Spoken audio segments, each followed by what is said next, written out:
with the national government, among others. Honorable Speaker, going forward, we will continue to engage the business community and other partners to enhance business environment. Further, Mr. Speaker, we will strengthen participation of the youth, women, and the minority, and persons with disabilities in the county's development process through access to government procurement opportunities and other targeted empowerment programs. Mr. Speaker, I will now turn to the milestones we have achieved so far. Mr. Speaker, sir, among the key transformational achievements we have actualized in the new administration include revolving fund pharmacy, supply of drugs and commodities directly to facilities from KEMSA, fully equipped reference laboratory and aflatoxin testing center at Uruma Hospital, operationalized theaters at Capteldon and Burn Forest hospitals, and modernized and equipped isolation centers. In addition, we have confirmed 1,258 ECDE teachers, rolled out school meal program, and commissioned Moiben Sub-County Office. Honorable Speaker, we have also disbursed 68 million and 95 million to 298 MSMEs under Inua Biashara and 47 cooperative societies under Cooperative Enterprise Development Fund, respectively. Established disaster preparedness and response team domiciled in the Governor's Office, held Governor's Cup Volleyball Tournament, distributed assorted high-value crops valued at 13.7 million, signed a contract with Soil Cares for soil testing, and constructed Kimong grain storage for post-harvest management. Mr. Speaker, sir, we have graded 800 kilometers and maram 450 of roads and distributed 106 incubators and 696 doorship to women and farmer groups, respectively. Honorable Speaker, let me also highlight challenges bedeviling our development discourse. We have had delayed exchequer releases affecting project implementation, below target on-source revenue collection, pending bills, and ballooning wage bill. Mr. Speaker, sir, notwithstanding these challenges, we have paid almost all eligible pending bills, thus supporting our suppliers and contractors. Mr. Speaker, sir, we have since reviewed and set unrealistic source revenue targets and put in place mitigation measures to grow our revenue and seal leakages. Honorable Speaker, let me now represent the highlights to the budget estimates for the fiscal year 2023-2024. Mr. Speaker, sir, we will be implementing a balanced budget for the financial year 2023-2024, 2025-2026 medium-term expenditure framework period.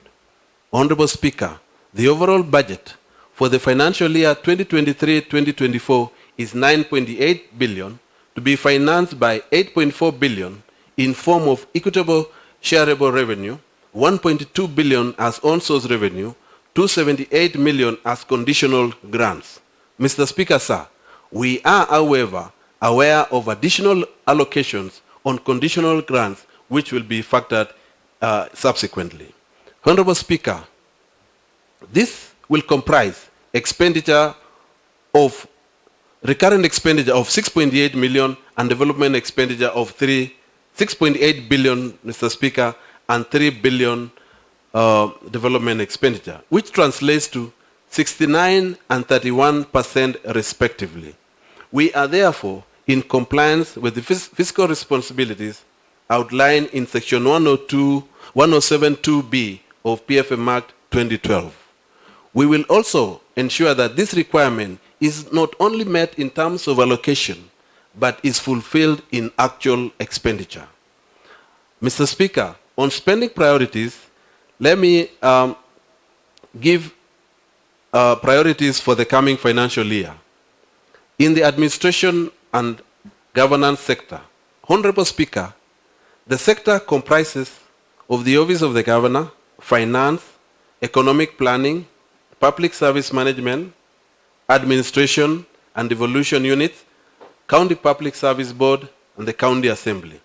Mr. Speaker, our government is committed to providing an accountable administration that works for the betterment and welfare of the common citizens. Through this budget, we seek to restore efficiency in public service delivery at all levels of the government.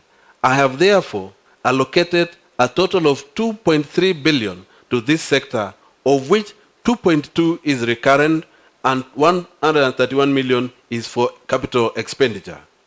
Honorable Speaker, tremendous progress has been made over time to take services closer to the people. This includes the construction of sub-county and ward offices in all wards and sub-counties. To build on these gains, I propose an allocation of 20 million and 15 million for completion of Cluster 3 and 4 ward offices respectively, and a further 46 million for the construction of Turbo, Keses, and Soy sub-county offices. This will see residents access government services easily. Mr. Speaker, sir, I have also set aside 155 million for medical insurance for staff and another 27.5 million for Work Injury and Benefits Act, WIBA, group insurance. These employee benefits will protect and support the well-being of our staff and increase their productivity. Honorable Speaker, the county is privileged to host the 8th Devolution Conference from 15th to 19th August, themed 10 Years of Devolution, Present and the Future. The conference will bring together local and international delegates to discuss, learn, share best practices on pertinent issues affecting counties, and will provide trade and investment opportunities for communities in our county and neighboring counties. Towards this, we have allocated 50 million and set up a steering committee to spearhead the preparation ahead of the conference. On the infrastructure and ICT sector, Mr. Speaker, the sector comprises 4 subsectors: roads, transport, energy and public works, water, sanitation and irrigation, environment, natural resources and climate change, and ICT and innovation. Mr. Speaker, infrastructure investment lay the foundation for inclusive and sustainable growth of our county as they expand access to basic services. Overall, Mr. Speaker, I propose an allocation of 1.9 billion in the next financial year to support the prioritized program aimed at improving road network, increasing access to clean water, ICT, and conserving the environment, and mitigating effects of climate change. Of this amount, 770 million is for recurrent and 1.2 billion is for development. Honorable Speaker, Kenya shillings 462 million is for construction of roads, targeting 1,000 kilometers and 1,200 kilometers of road to be marram and graded respectively across the county. A further 24.2 million is for construction of bridges and box culverts, drainage systems across the county. Mr. Speaker, sir, many households continue to grapple with the challenge of access to clean water, despite enormous investment in this sector over time. Honorable Speaker, as a leading priority in the next financial year, and to fulfill the request of Major Bigo,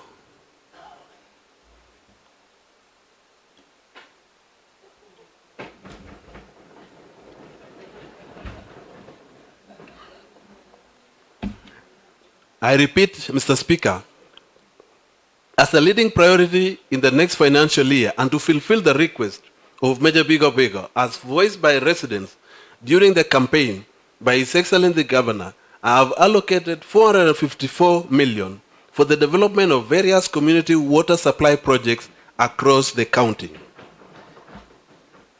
Key activities to be implemented will include completion of ongoing water projects, rehabilitation of existing water supplies, and distribution of water to households and institutions. In addition, Mr. Speaker, to develop and manage all water supply and sanitation infrastructure in rural areas and small towns across the county for sustainable delivery of water and sanitation services, I have set aside 40 million for the formation and operationalization of Uasin Gishu Rural Water and Sanitation Company. Honorable Speaker, climate change poses considerable risks and constraints to sustainable growth in Kenya and globally. We are no exception. Its effects are already being felt and increasing in magnitude with each passing day. I have therefore allocated 60 million to implement the climate change mitigation actions as a complement to financially locally led climate action program as we mobilize for more resources to tackle this threat. Mr. Speaker, sir, we will also support conservation efforts and environmental management through tree planting with an allocation of 25 million and a further Kenya shillings 27 million for solid waste management. Honorable Speaker, this budget also provides 25.4 million for street lighting in a bid to create a 24-hour economy and enhance security in our estates and trading centers. Mr. Speaker, sir, ICT provides capacity to expand economic opportunities for our youth and improve service delivery to our people. To actualize this, I have set aside 10 million for connectivity in sub-county and ward offices, 9 million for automation, 2.3 million for purchase of ICT equipment, and 4.5 million for establishment of county innovation hubs across the county. This will support investment currently being implemented in the current financial year. Agriculture, rural and urban development sector. Honorable Speaker, the sector comprises agriculture and agribusiness, livestock development and fisheries, lands and physical planning, housing and urban development, and the municipality of Eldoret. Mr. Speaker, sir, this is a key sector towards attaining food security and nutrition, proper land use and control, and delivery of affordable and decent housing, among others. Honorable Speaker, to support this realization, I have set aside 1.3 billion for this sector, out of which 694 million is for recurrent and 631 million is for development. Mr. Speaker, sir, agriculture being the mainstay of the county economy, I have allocated 16 million for the promotion of high-value crops, 10 million for pest and disease control, and 17 million for construction of a post-harvest storage facility at Moiben sub-county. In addition, Mr. Speaker, to provide value addition in processing of agricultural produce, I have allocated 26 million for development of an agricultural transformation center at Ainapkoi sub-county. This will be a first one with plans to roll out more in other sub-counties in subsequent years. Honorable Speaker, climate change is reducing crop yield on our farms and lowering livestock productivity. As such, substantial investment in adaptation will be required to maintain current yields and production.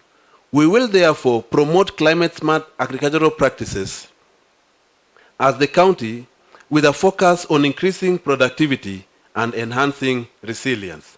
Towards this, I propose an allocation of 55 million for the related activities. Mr. Speaker, sir, to increase livestock production, I have set aside 13.5 million for purchase of vaccines and sera for disease control, 5.7 million for AI services, and 7.7 million for setting up of feedlots, animal breeding centers, renovation of Elred main slaughter slab. Honorable Speaker, to promote fish farming, an allocation of 5.2 has been provided for the purchase of fingerlings, fish feeds, and dam liners. Mr. Speaker, sir, to improve land use and administration, I have allocated 20 million for the preparation of valuation rolls, and tenure documents for public utility and valuation of county property. Further, Mr. Speaker, an additional 15.1 million will be used for survey of trading centers and public utilities, and Kenya shillings 30 million for the review of the county spatial plan, preparation of local physical development plans, and a master plan for the proposed extension of Airport North bypass. Honorable Speaker, to champion the provision of decent and affordable housing, an allocation of 25 million has been provided for the development of Macharia Estate and Kenya shillings 6 million for the refurbishment of county residential houses. Mr. Speaker, sir, to provide an official residence to the office of the governor, I propose an allocation of 35 million for the completion of the governor's and deputy governor's houses. This is to supplement the current allocation. Honorable Speaker, I have also allocated 6 million for the preparation of the urban integrated development plans for Burnt Forest, Moist Bridge, and Turbo towns. Further, Kenya shillings 10 million has been allocated for completion of Ziwa Town Manager's Office and 10.7 million for placemaking to improve the aesthetical value of our town. On the general economic commercial affairs sector, Mr. Speaker, sir, the sector comprises trade, tourism, investment and industrialization, cooperative, and enterprise development subsectors. Honorable Speaker, this sector is a key driver in wealth and job creation. Increased investment in the sector will unlock immense opportunities for growth and development in the county. Mr. Speaker, sir, I therefore propose an allocation of 501 million to this sector.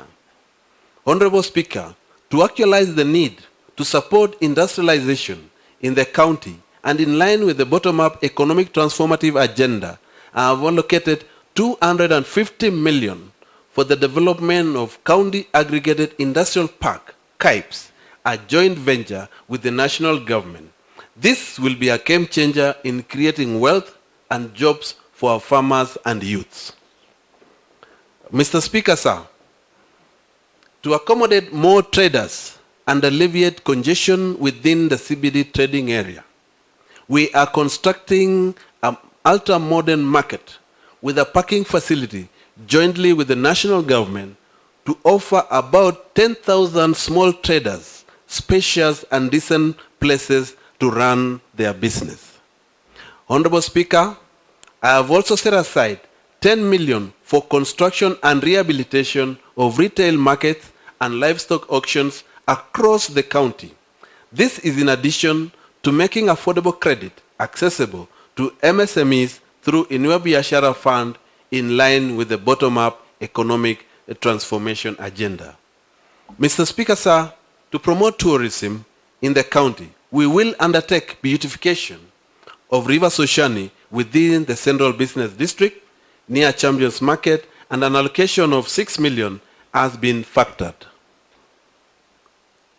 Honorable Speaker, we will continue to strengthen cooperative movement to increase their participation in development. I therefore propose an allocation of 40 million to this subsector for onward lending to cooperative societies and another 13.9 million to build their capacities.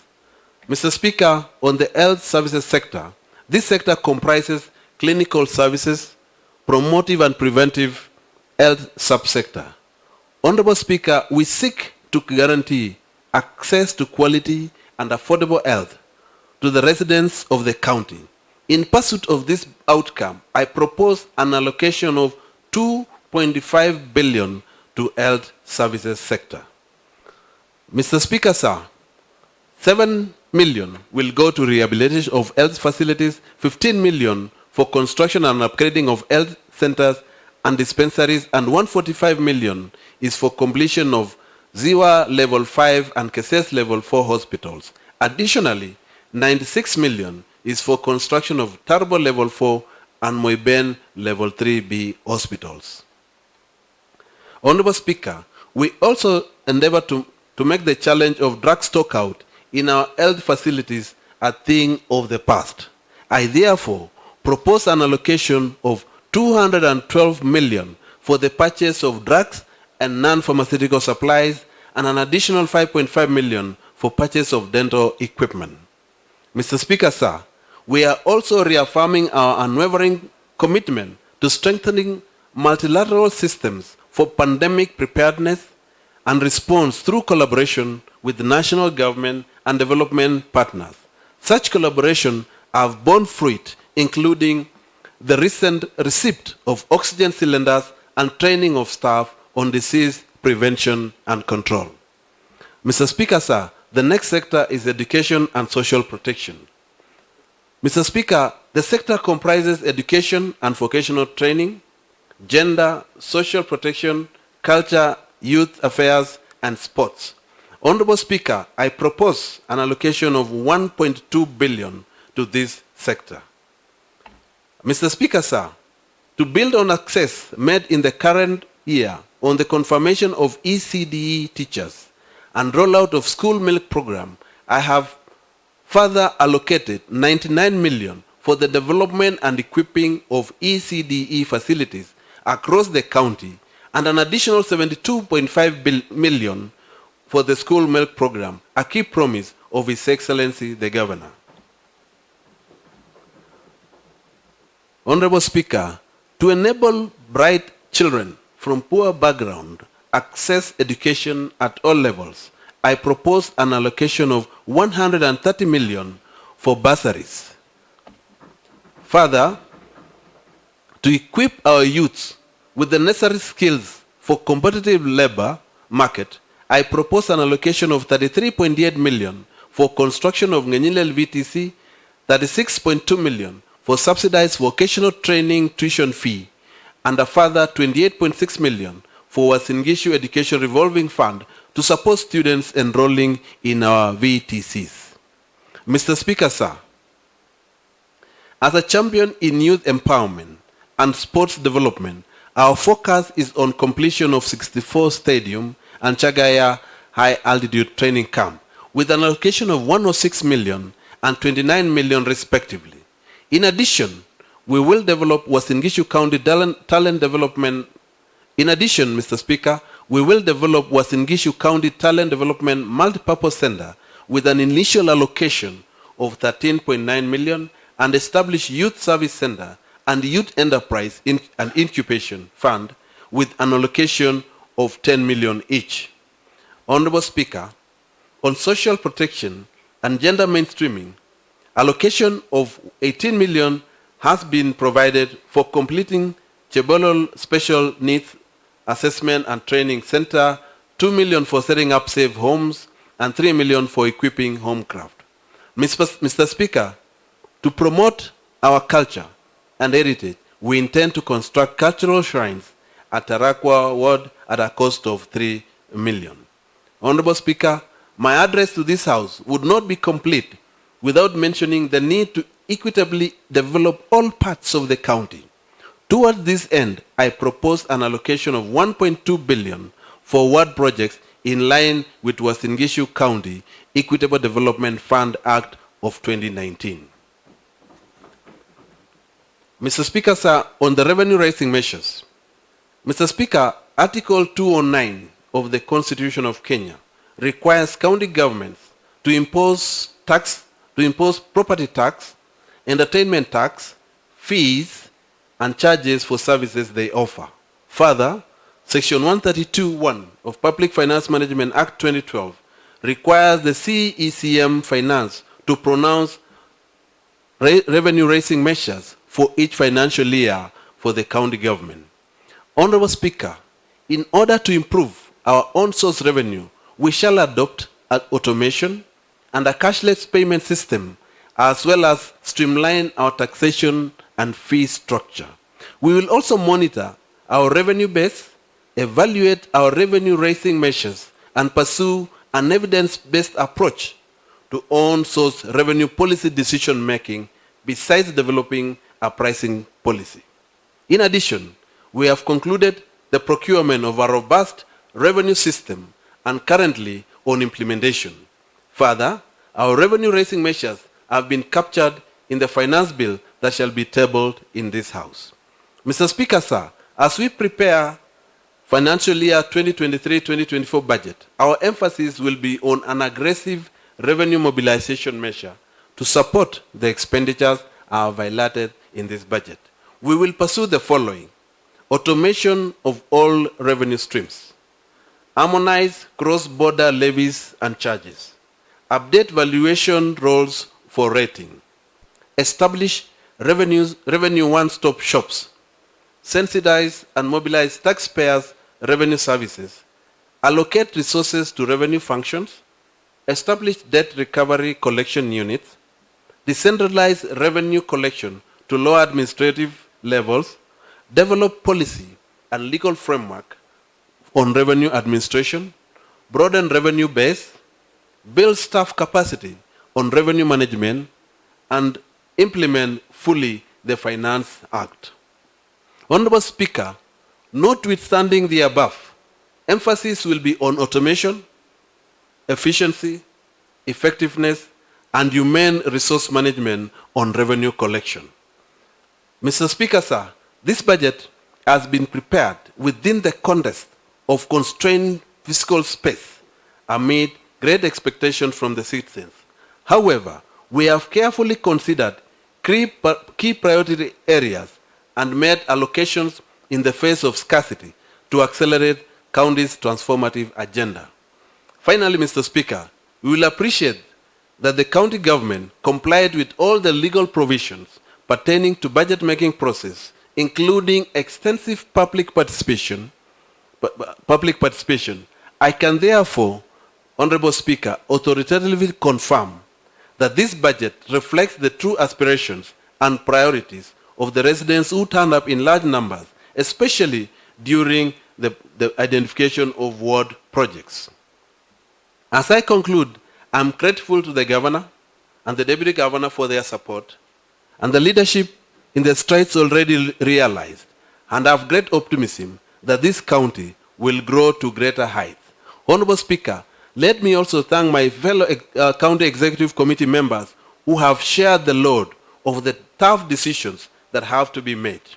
Mr. Speaker, sir, special thanks go to the economic planning team led by the Chief Officer, CPA Victorine Kapkiai, as well as other county departments and agencies.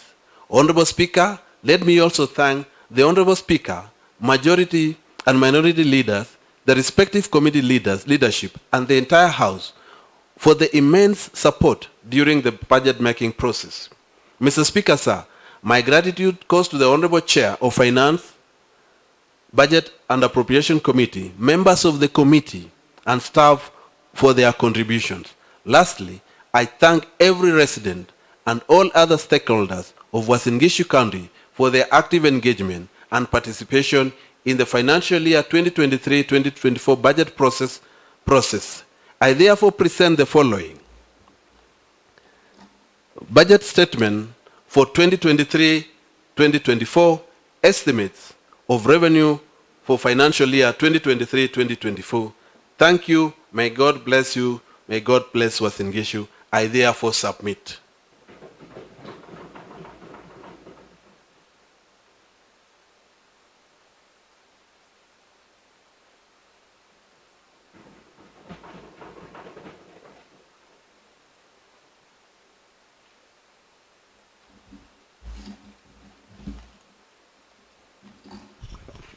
Thank you, CEC member in charge of finance and budget.